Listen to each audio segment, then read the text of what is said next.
Episode start అవగానే రుద్రాణి అయితే అప్పుని నిందిస్తూ ఉంటుంది. కావాలనే ఇక ఈ రకంగా చేసింది వదిన. ఈ అప్పుని నమ్ముకుంటే అంతే సంగతులు. ఇక రాజు బయటికి రాలేడు. ఇంకా మన ఇన్ఫ్లుయెన్స్ ఉపయోగించి ఎవరినైనా పెద్దవాళ్ళని పట్టుకుంటే మంచిది అని చెప్పి అంటూ ఉంటే ఇక వెంటనే రుద్రాణి మాటకి అప్పు, మీ ఇష్టం వచ్చినట్టుగా మాట్లాడద్దు. నేను బావని ఏదో రకంగా బయటకు తీసుకురావాలని నేను ప్రయత్నం చేస్తున్నాను. త్వరలో తీసుకొని వస్తాను అని చెప్పి అంటూ ఉంటే కావ్య వెంటనే, చూడండి రుద్రాణి గారు, అనామికకి మీకు మంచి ఫ్రెండ్షిప్ ఉందని నాకు బాగా తెలుసు. నా నోరు విప్పనివ్వమాకండి. నాకు కోపం వచ్చిందంటే ఇంతవరకు కూడా మీ గురించి ఎప్పుడూ కూడా నేను ఏ రోజు కూడా బయట పెట్టలేదు. ఇక నుంచి బయట పెట్టాల్సి వస్తుంది, జాగ్రత్త.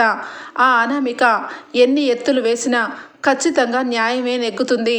నా భర్తని ఏ రకంగా కాపాడుకొని ఇంటికి తీసుకురావాలో నాకు బాగా తెలుసు అని చెప్పి ఇక కావ్య గట్టిగా వార్నింగ్ ఇస్తుంది.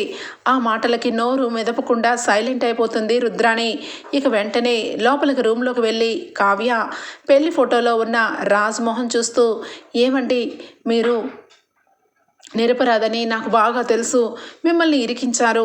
కావాలని మిమ్మల్ని ఫోన్ చేసి పిలిపించి మీరు ఆ రాడ్డు పట్టుకునేలాగా చేసి మిమ్మల్ని కావాలని దోషిని చేశారు. కానీ ఆ నిజాన్ని త్వరలోనే బయట పెట్టిస్తానండి. మీరు త్వరలోనే ఇంటికి వస్తారు, నాతో మాట్లాడతారు, నాతో గొడవ పడతారు అని చెప్పి ఇక కళ్ళు వెంట నీళ్లు పెట్టుకొని కావ్య అయితే ఇక ఆలోచన చేస్తూ ఉంటుంది. ఇక మరొక పక్క అప్పు కూడా అన్ని రకాలుగా ఆలోచించి బావని ఇరికించారు. ఆ రాడ్డు మీద బావ ఫింగర్ ప్రింట్స్ ఉన్నాయి అంటే ఖచ్చితంగా బావని ఇరికించాలని ఆ పని చేశారు అని చెప్పి అప్పు కూడా బాగా ఆలోచిస్తుంది. ఇక కావ్య అప్పు కలిసి ఇద్దరు కూడా, అక్క నేను ఈరోజు ఒకరిని కలవడానికి వెళ్తున్నాను అని చెప్పి అనగానే, ఎవరిని కలవడానికి వెళ్తున్నావు అనగానే, అది ఇక్కడ మన ఫ్యాక్టరీలో ఆ రోజు అగ్ని ప్రమాదం జరుగుతుందని ఫోన్ చేశాడు కదా, దాని తాలూకు రౌడీలు ఇక ఇద్దరు ముగ్గురు వచ్చి ఇక్కడి నుంచి వెళ్ళారని తెలిసింది. వాళ్ళు ఏ ఏరియా వాళ్ళు అయి ఉండొచ్చు అని చెప్పి ఎంక్వైరీ మొదలుపెట్టాను. ఖచ్చితంగా ఒక వ్యక్తి అయితే అతనికి సంబంధించి ఈ విషయాలన్నీ తెలుస్తాయేమో అని అనుకుంటున్నాను, అందుకే వెళ్తున్నాను అని చెప్పి అనగానే, నేను కూడా వస్తానే అప్పు, నేను కూడా కలుస్తాను. వాడి నోట్లో నుంచి నిజాలు చెప్పించాలి అంటే నేను కూడా రావాలి అని చెప్పి కావ్య అంటుంది. ఇద్దరూ కలిసి ఇక మొత్తానికైతే ఆ వ్యక్తిని వెతుక్కుంటూ ఇక ఒక దగ్గరికి వెళ్తారు. అక్కడ అందరూ తాగుబోతులై ఉంటారు. అక్కడికి వెళ్ళి పలానా వ్యక్తి ఉన్నాడా అని చెప్పి అప్పు అడగగానే, ఆ వ్యక్తి లోపల తాగుతూ ఉన్నాడు, వెళ్ళి కలవండి అని చెప్పి అనడంతో అప్పు అలాగే కావ్య ఇద్దరు కూడా లోపలికి వెళ్తారు. వెళ్తూ ఉండగా అక్కడ వాళ్ళంతా కూడా తాగుతూ కావ్యని అప్పుని ఒక రకంగా చూస్తూ ఉంటారు. ఇక అక్కడ ఆ వ్యక్తిని కలుస్తారు. ఇక అప్పుని కలిసి, ఏం కావాలి, నా పేరు నీకులా తెలుసు అనగానే, నీ పేరు క్వార్టర్ నారాయణే కదా, నాకు తెలుసు. సరే కానీ ఇక్కడ దందాలు చేస్తావని అన్ని విషయాలు తెలుసుకొనే వచ్చాను. ఇక్కడ ఈ మధ్యకాలంలో నీ వైపు నుంచి ఎవరైనా మనుషులు పంపించావా అని చెప్పి అడుగుతుంది. ఈ మధ్యకాలంలో మనుషులన నేనేం పంపించలేదు అనగానే, సరే కానీ ఈ కేసులో ఒక విషయం నాకు అర్థమైంది. ఇక్కడ ఫ్యాక్టరీలో ఇద్దరు వ్యక్తులు వచ్చారు. ఆ వ్యక్తులు ఇద్దరిని నువ్వు గుర్తుపట్టగలుగుతావా అని చెప్పి సీసీటీవీ ఫుటేజ్ని ఓపెన్ చేసి ఇక ఆ వ్యక్తిని అడుగుతుంది. అందులో ఉన్న ఇద్దరు వ్యక్తులు కిరోసిన్ పెట్రోల్ పోసి పరుగు పెడుతూ ఉండగా వాళ్ళ ఫేస్ని అయితే పాస్ చేసి వాళ్ళిద్దరి ఫేస్ని చూపిస్తుంది. ఒక్కసారిగా ఆ క్వార్టర్ నారాయణ అన్న వ్యక్తి అయితే ఫేస్ని చూసి, వీళ్ళిద్దరు కూడా నాకు ఆల్రెడీ ఎప్పుడో తెలుసు. వాళ్ళిద్దరూ ఈ మధ్యకాలం ఇక్కడ పనిచేయట్లేం మానేశారు కదా, ఎప్పుడో మానిపించేశాను అనగానే, మరి వాళ్ళిద్దరూ ఎక్కడుంటారో తెలుసా నీకు అని చెప్పి అడుగుతుంది. అడగగానే, వాళ్ళు ఒక ప్లేస్లో ఉంటున్నారని తెలుసు, మరి ఇప్పుడు ఉంటున్నారో లేదో నాకు తెలీదు అనగానే, అప్పు ఇక వెంటనే అక్కడి నుంచి ఆ ఇద్దరు దొంగల్ని పట్టుకోవడం కోసం ఆ ప్లేస్ అడ్రస్ తెలుసుకొని కావ్య అప్పు అయితే అక్కడికి వెళ్తారు. ఇక ఇక్కడ చూస్తే కోర్టులో వాయిదాలు అయితే ఇక జరుగుతూ ఉంటాయి. రాజ్ విషయంలో ఇక పర్మనెంట్గా ఇక రాజ్కి ఏ రకంగా కూడా ఫేవర్ చేయడానికి ఏమీ ఉండకపోయేసరికి కేసులో ఇక లాయర్ గారు అయితే వాయిదాలు అడుగుతూ ఉంటారు. ఇక మొత్తానికైతే ఒక పక్క రాజ్ వాయిదాలు జరుగుతూ ఉంటాయి.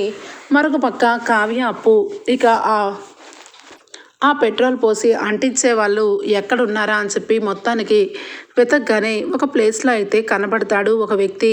ఇక ఆ వ్యక్తి మాస్క్ వేసుకొని అటువైపుగా వెళ్తూ ఉంటే అప్పు అయితే పరుగెత్తుకుంటూ వెళ్ళి ఆ మొహం మీద మాస్క్ తీయగానే ఏంటి ఎవరు మీరు, నా మాస్క్ ఎందుకు తీస్తున్నారు అనగానే వెంటనే కాలర్ పట్టుకొని రేయ్ నువ్వు ఈ మధ్య ఇక్కడికి వచ్చి పెట్రోల్ పోసి అతికిస్తానని అబద్ధాలు చెప్పి తర్వాత అక్కడి నుంచి పారిపోయావు నువ్వే కదా అనగానే నేను కాదు, నేను ఎందుకు చేస్తానట్లా, నాకేం అవసరం అనగానే నోరుమొయ్, నువ్వే చేసావు, ఇందులో కనబడుతుంది సీసీటీవీ ఫుటేజ్లో నీ ఫేస్ని నాకు రివీల్ అయ్యింది, మర్యాదగా స్టేషన్కి పద, అసలు నువ్వు ఎవరు చెప్తే ఫ్యాక్టరీ తగలపెడదాం అనుకున్నావురా, చెప్పు అని చెప్పి గట్టిగా కొడుతుంది అప్పు.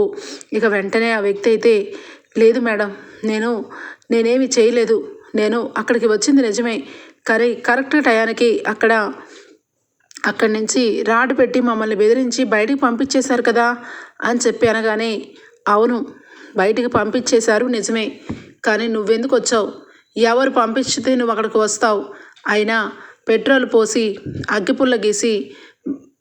అగ్గిపుల్ల గీసి తగలబెట్టాల్సింది ఎందుకు అంతసేపు పట్టింది, మర్యాదగా చెప్పు, ఈ కేసులో మొత్తానికి అందరినీ ఎంక్వైరీ చేస్తూ ఉన్నాం, ఈ విషయంలో కేసు గనక ఏమైనా తప్పుడు వైపు వెళ్ళిందో నిన్ను నీ మనిషిని ఇద్దరినీ లోపలేస్తాను, పద 3rd డిగ్రీ ఏంటో రుచి చూపిస్తాను అనగానే వెంటనే మేడం అని చెప్పి ఇద్దరు కూడా ఇక అప్పు కావ్య కాళ్ళ మీద పడతారు.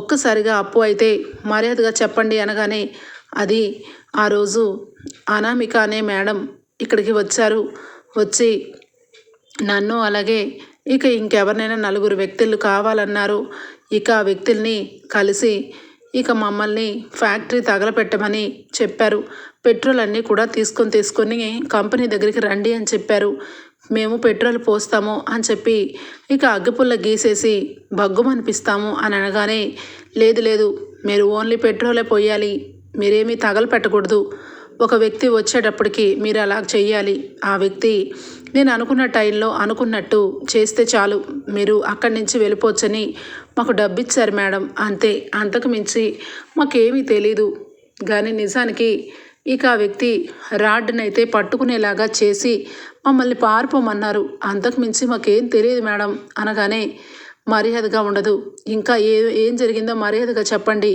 మేడం ఒక్కరే వచ్చారా, మేడంతో పాటు ఎవరైనా ఉన్నారా అనగానే మేడంతో పాటు సార్ కూడా ఉన్నారు, ఒక అతనైతే ఆమె పక్కనే ఉన్నారు అని చెప్పి అనగానే అంటే సామంత్ అయ్యుండొచ్చు, సామంత్ అనామిక పక్కనే ఉన్నాడు అంటే అనామికనే సామంత్ని ఏదో చేసింది, కానీ కావాలని ఈ విషయాలన్నీ కూడా రాజ్బాబు మీదకి వేసేలాగా చేసింది, సామంత్ అనామిక ఇద్దరు కారులో ఉన్నారు అంటే ఖచ్చితంగా సామంత్ అనామిక ఇద్దరు ఫ్యాక్టరీకి మామూలుగానే వచ్చుంటారు, ఈ మధ్యలో ఏం జరిగింది అని చెప్పి అనగానే అప్పు నువ్వు పోలీస్ ఆఫీసర్వే కదా, ఒకసారి ఆ అనామిక కాల్ ట్రాప్ చేయొచ్చు కదా, అది ఎవరెవరితో ఏం మాట్లాడుతుందో ఏమేమి నిజాలు మాట్లాడుతుందో అన్నీ తెలుసుకోవచ్చు కదా అని చెప్పి కావ్య అంటుంది.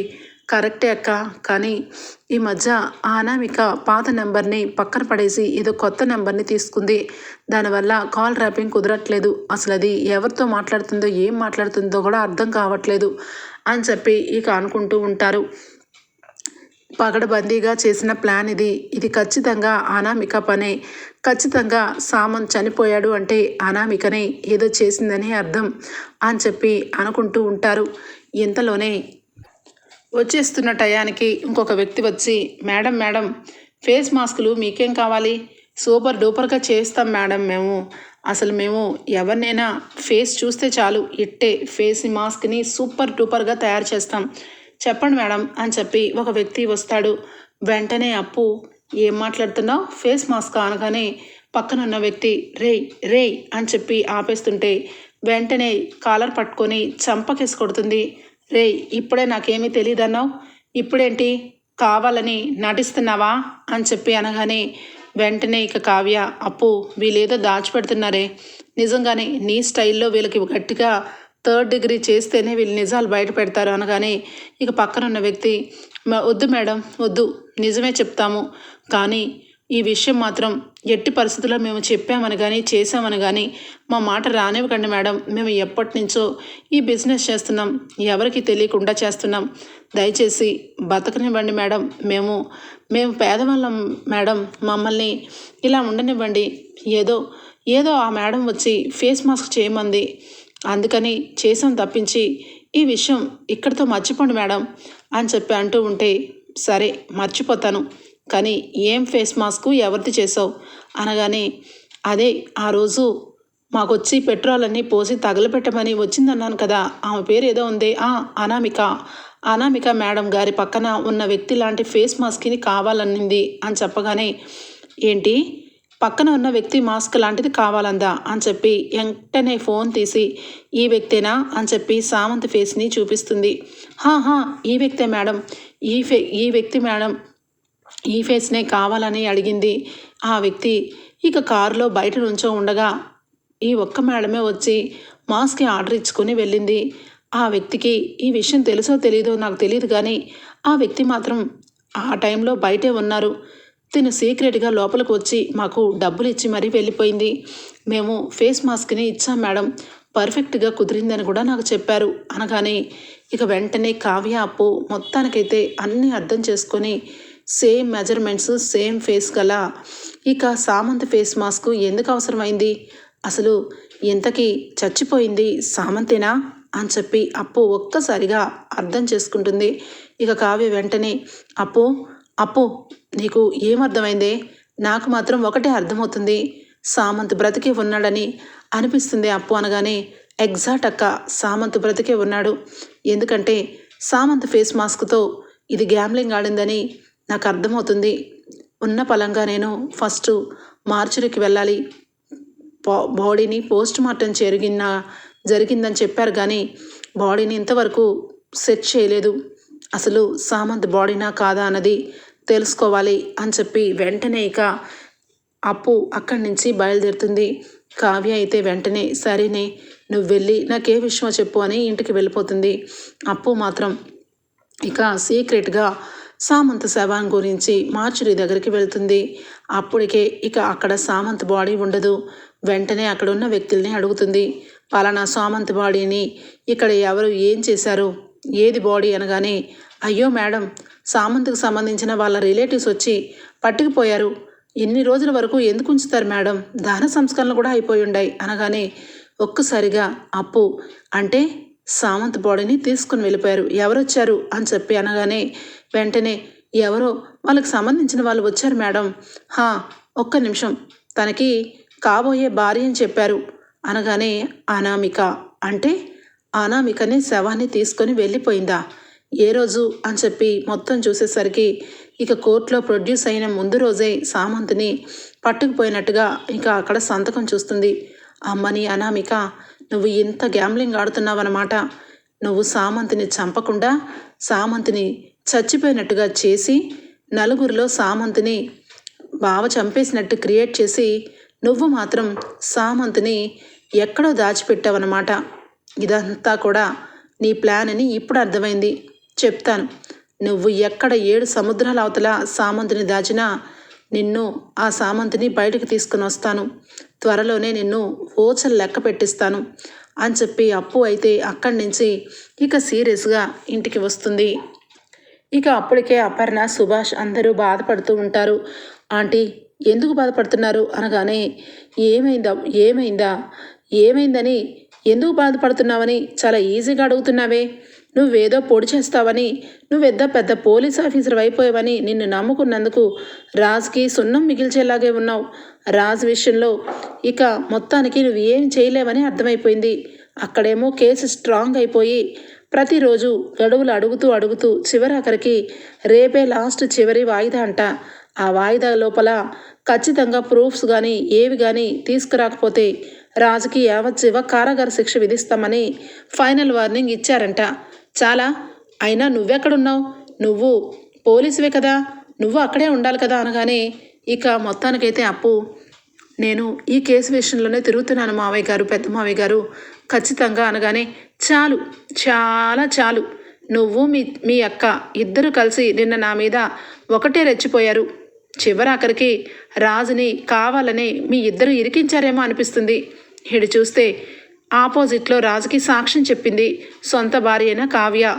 నువ్వేమో వెతికి వెతికి రాజ్ వేలిముద్రలు ఉన్న ఇక ఆయుధాన్ని తీసుకొచ్చి కోర్టుకి సమర్పించావు. ఇంకా మీ ఇద్దరికి కోర్టుతో ఏం పని అని చెప్పనగానే ఒక్కసారిగా అత్త, నేను మొత్తానికి నా కోపాన్ని ఉగ్గపట్టుకొని ఉన్నాను. నోటికొచ్చినట్టుగా మాట్లాడావంటే అత్తమని కూడా చూడను అనగానే, ఏ స్వప్న అని చెప్పి రాహుల్ అంటాడు. షడప్ రాహుల్, నోరు ఎత్తావంటే బాగోదు. మీ అమ్మని కంట్రోల్ చేసి లోపలికి తీసుకెళ్ళు, లేదంటే నా ఆవేశానికి బలైపోతుంది. ఇక్కడ దాని కాపురం గురించి, దాని భర్త గురించి, అది తిండి ఆరాలు మానేసి మొత్తానికి ఎవరా ఎక్కడా ఏంటి అని మొత్తానికి తిరిగి ఇక ఇంటికి చేరుకుంటే కావాలని మా అక్క కావాలని కావ్య రాజ్ మీద సాక్ష్యం చెప్పిందని మాట్లాడుతుంది. అసలు కడుపుకు అన్నమే తింటుందా, లేకపోతే నిజంగా గడ్డి తింటుందా మీ అమ్మ? అయినా భర్త విలువ మీ అమ్మకేం తెలుస్తుంది? ఇంట్లోనే వదిలేసి వచ్చేసి పుట్టింట్లో పడి పుట్టింటి కానింట్లోనే పుట్టింట్లోలాగా కూర్చొని 2 పూటల 3 పూటల మెక్కే వాళ్ళకి బంధాల విలువ, బంధుత్వాల విలువ ఏం తెలుస్తుంది అని చెప్పి స్వప్న అనగానే ఇక వెంటనే ఇందిరాదేవి, అమ్మ స్వప్న, కరెక్ట్గా చెప్పావు. మీ అత్త చాలా పిశాచి లాంటి మనస్తత్వం. మనుషులు బ్రతికి ఉన్నప్పుడే మనుషుల్ని తింటాయి, కానీ ఇదిగో ఇలాంటి రాక్షసుల్ని పూర్తిగా మనం ఇంట్లో పెట్టుకుంటే జీవితాంతం మనల్ని తింటూనే ఉంటాయి. రాజు కేసు విషయంలో తలదూర్చి మాట్లాడుతున్నందుకు నాకు కోపంగానే ఉంది, కానీ ఇప్పుడు కరెక్ట్ విషయం కాదు ఇది. ఇలాంటి వాళ్ళని తర్వాతన్నా ఇంట్లో నుంచి తరిమి కొట్టచ్చు. ముందు రాజు ఇంటికి రావాలి అనగానే అప్పు వెంటనే, అమ్మమ్మ ఖచ్చితంగా రేపు మనం గెలవబోతున్నాం. ఈ విషయం నేను బయటకు చెప్పలేను, కానీ బావ మాత్రం సేఫ్, ఇది నేను చెప్పగలుగుతాను అని చెప్పి అప్పు అంటుంది. ఇక అంత కాన్ఫిడెన్స్గా అప్పు చెప్పేసరికి ఇంట్లో అందరూ కూడా ఏమో ఎక్కడో ఏదో మారుమూల ఆశ అనిపిస్తుంది.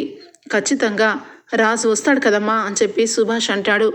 అవును పెద్ద మావయ్య గారు, ఖచ్చితంగా బావ ఇంటికి వస్తారు.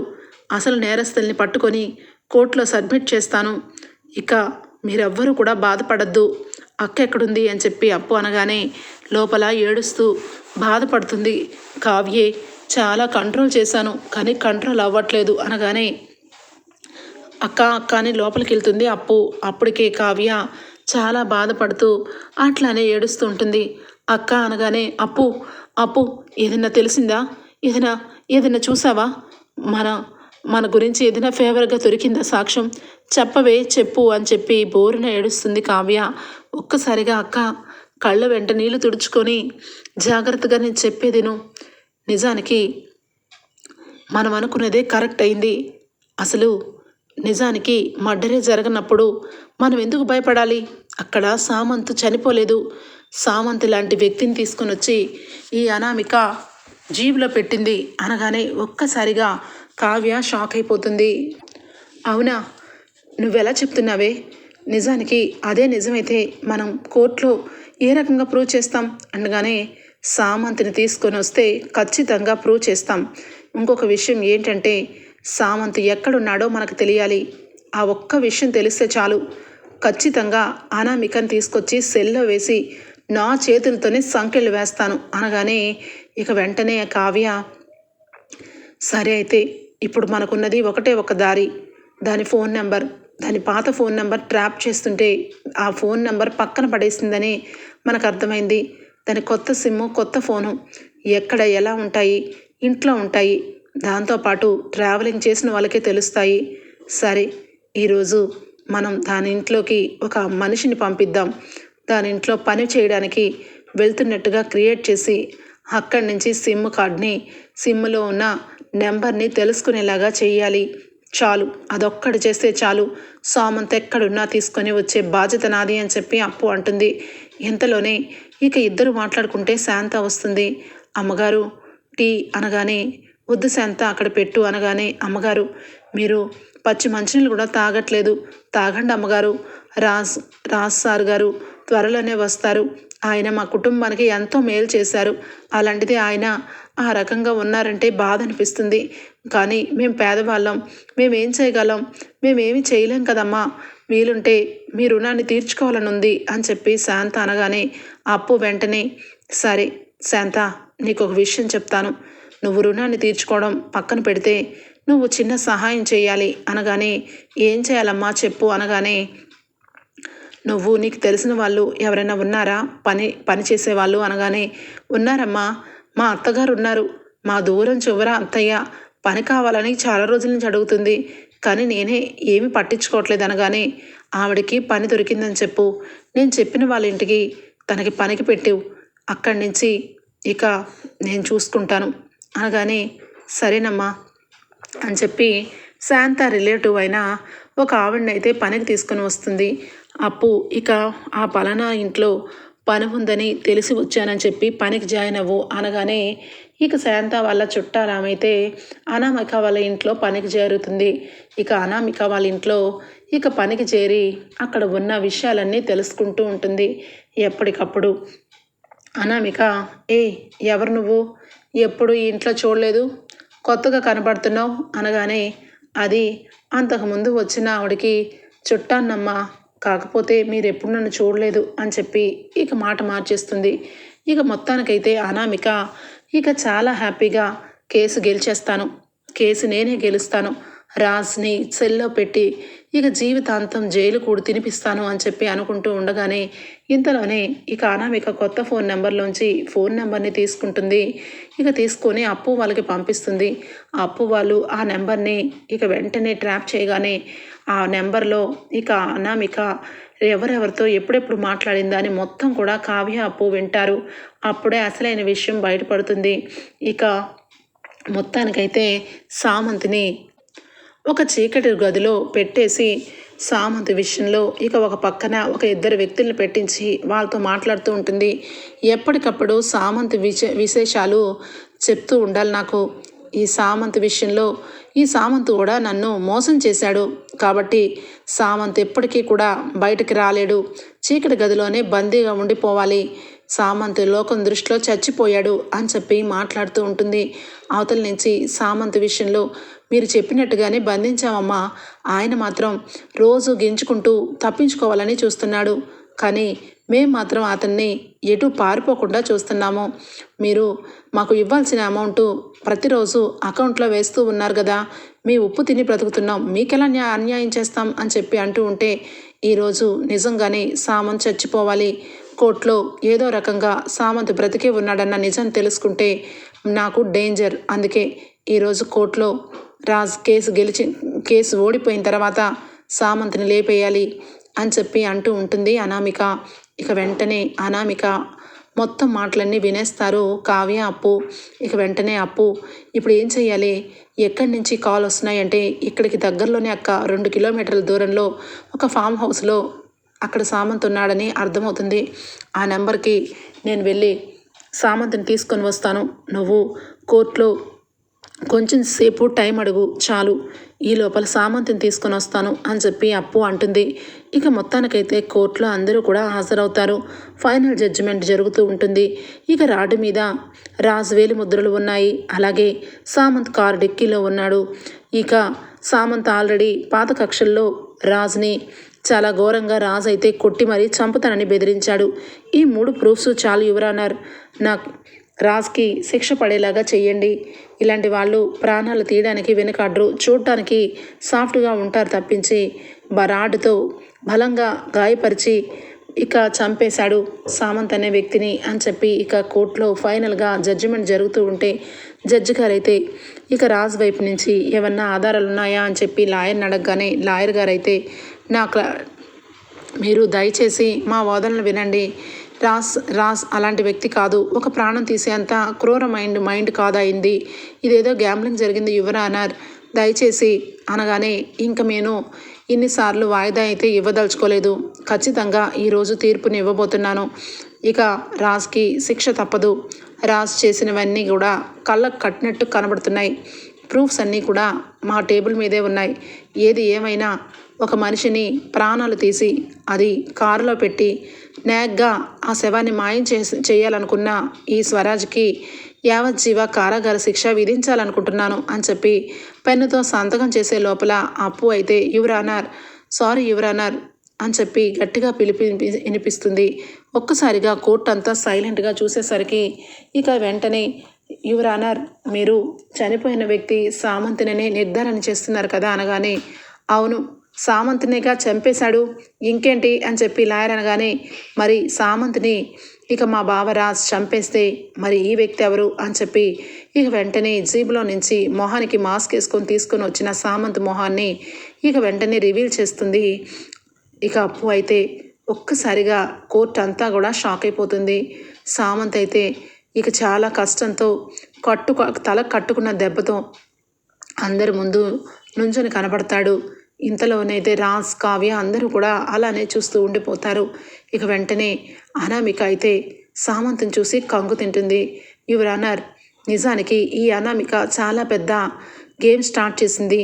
ఈ సామంత్ బాడీ లాంటి మనిషిని ఒక అనాథ శవాన్ని తీసుకొని వచ్చి బాడీ మీద సేమ్ సామంత్ ఫేస్ని మాయం చేసి ఫేస్ మాస్క్ అతికించింది.